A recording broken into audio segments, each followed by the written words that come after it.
আমি ডক্টর কেনেট। ভাইয়া কি যেন আপনার নাম বললেন? আচ্ছা, আপনি আসছেন উত্তরা থেকে। আচ্ছা, বাবাকে কেমো দিয়েছেন 8টা, 1 বছর আগে 6টা। এখন আবার আপনি আসছেন যে ওনার গলায় যাতে মাংস দলাইটা যাতে ছোট হয়ে যায়, নিঃশ্বাস যাতে ভালোভাবে নিতে পারে, শরীরে যেন শক্তি পায়, যেন তাজা ফিল করে, ওনার ক্যান্সারটা ফিরে যাতে না আসে। হ্যাঁ, তাহলে ওনাকে আমি অনেক সময় ধরে ওষুধ খাওয়াইছি। কয়টা ধরে ওষুধ খাওয়াইলাম ওনাকে? আমি 20টা বেশি হবে। 20-30টা। ঠিক আছে, 30টি ওষুধ খাওয়াইছি, নাকেও দিয়েছি, তাই না? তাইলে আপনি এই ওষুধটা খাওয়ার পরে আপনার কেমন লেগেছে? এখন কি আগের তুলনায় আপনি ভালো অনুভব করছেন? আগের সাথে ভালো না। মানে আপনার নাক কি একটু খোলা লাগতেছে? নাক একটু খোলা না। আর গলার যে যে একটু ছিল, ভাট ছিল, সেই গলা ভাটটা কেমন? আরো একটু খোলা গেছে। আচ্ছা, আপনি একটু এক হাত দিয়ে একটু মুখটা একটু খোলেন। আচ্ছা, দেখি আপনি হাতটা একটু পাতেন। হাত একটু নাকে দেন, টান দেন, নিঃশ্বাস টান দেন, লম্বা টান দেন, জোরে টান দেন।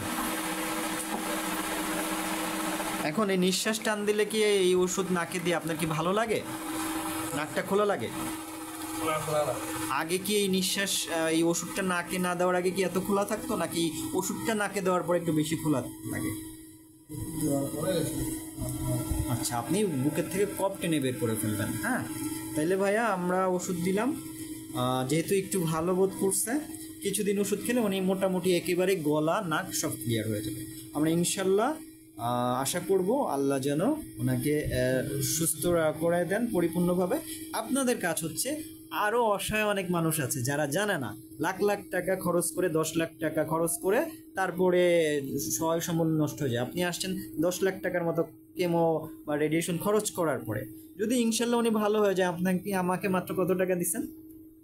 আজকে 10,000 দিয়েছি। মাত্র 10,000 দিয়েছেন। যদি এই 10,000 টাকায় উনি শরীরটা সুস্থ বোধ করে, 6 মাস যদি ভালো থাকে, আবার 6 মাস পরে আপনি আবার যদি এরকম টাকার ওষুধ নিয়ে যান, তাইলে কি আপনার কি শরীরে ঠেকবে যে এই টাকা কোনো কিছু মনে হবে? 10,000 টাকা তখন কিছুই মনে হবে না। আচ্ছা, তাহলে উনি যেন এরকম অল্প টাকায় ভালো হয়, উনি না, এরকম আরো অনেক অসহায় মানুষ আছে নাকি ভাই, এরা যেন সুস্থ হওয়াটাই তো আসলে মানে একজন ডক্টর মানে ওনার কাছে গিয়ে খুব অল্প টাকায় কঠিন রোগগুলো ভালো হয়, সেই কাজ দায়িত্ব আপনাদের। ঠিক আছে, যে আমি আপনাদের কাছে এইটাই দাবি করি যে আপনারা ভালো হন, আরও অসহায় অনেক মানুষ আছে, এদেরকে জানান যেন অন্যরাও এরকম লাখ লাখ টাকা খরচ না করে মানে নর্মালি অল্পতে যেন ভালো হয়ে যায়। তাহলে আপনারা ভালো থাকেন, আবার আসেন, আমি দেখি যতটুকু পারি ওষুধ মানে উনি যাতে ভালো হয়, যত চেষ্টা হোক আমি সর্বসাধ্য দিয়ে ওনাকে সুস্থ করার জন্য মেডিসিন তৈরি করার চেষ্টা করব। ঠিক আছে, তাহলে ভালো থাকেন।